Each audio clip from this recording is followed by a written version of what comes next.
All right, people, if you're buying the PlayStation 5 for improved performance, your expectations have to be realistic. If you want performance with no questions asked, build yourself a PC.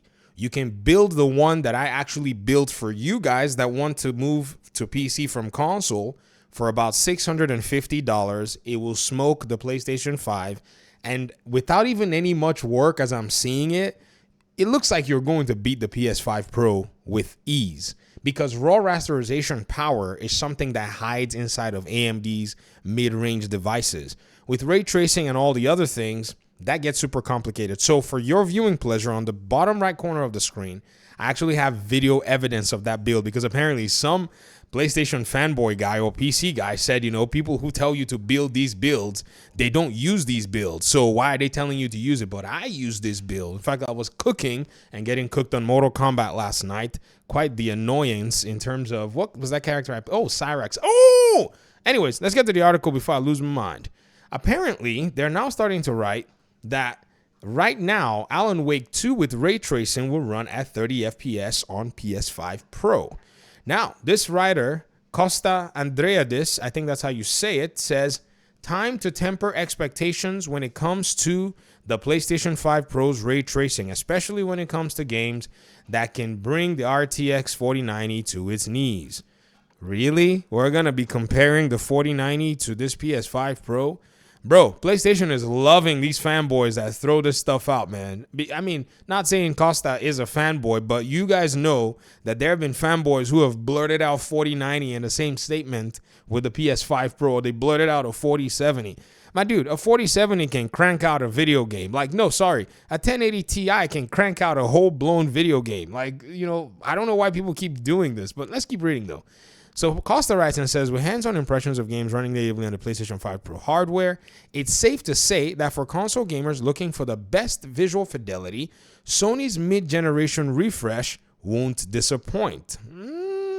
Depends on who you're talking to be very honest. I mean, yeah, sure. I mean, whatever, float your boat.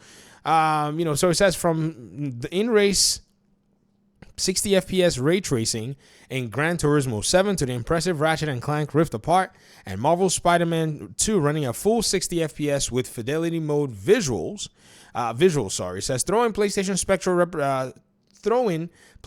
Spectral Super Resolution or PISR upscaling, which uses AI like NVIDIA's DLSS to deliver a crisper and cleaner image compared to baseline PS5 console.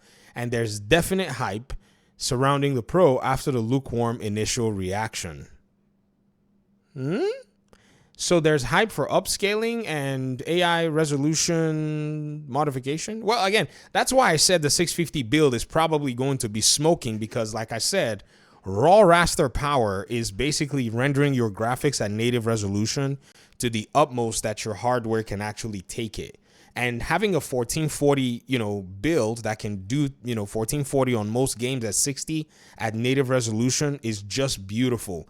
You won't need any, resolution scaling of any kind, and, it'll be interesting to see nonetheless. So, however, the PlayStation 5 Pro, even at $699, will not be able to compete with a high-end or mid-range GeForce RTX 40 series GPU in terms of overall performance and ray tracing capabilities. Case in point, Remedy's Alan Wake 2.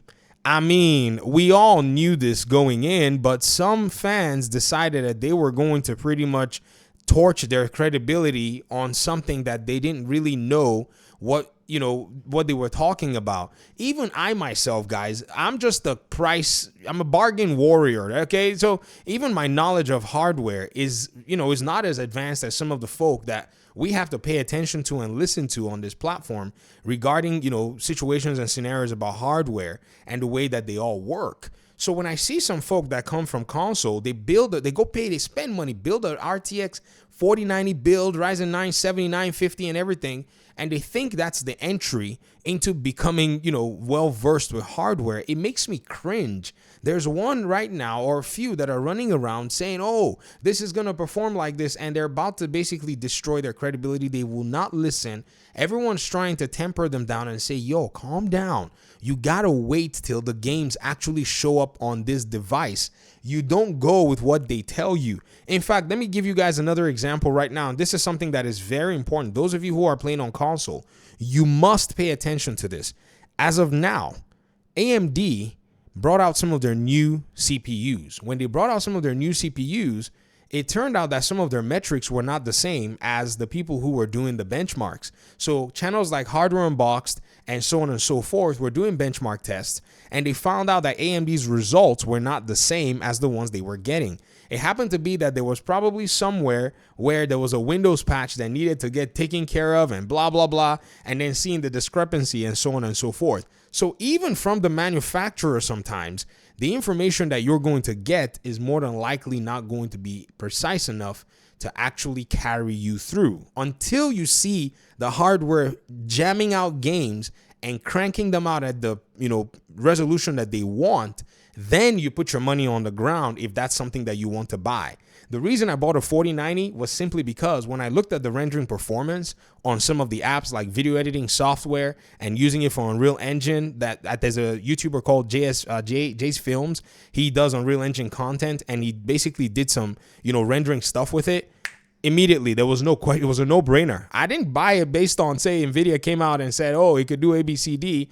That's not how you actually put hardware in your, coffers. You wait till the hardware can crank stuff out. So, continuing, Alan Wake 2 is getting PlayStation 5 Pro enhancements, including the addition of ray tracing to the game's quality or fidelity mode. Thanks to PSSR or PISR, depending on how you want to say it, the 60 FPS performance mode also has improved visual effects and overall image quality.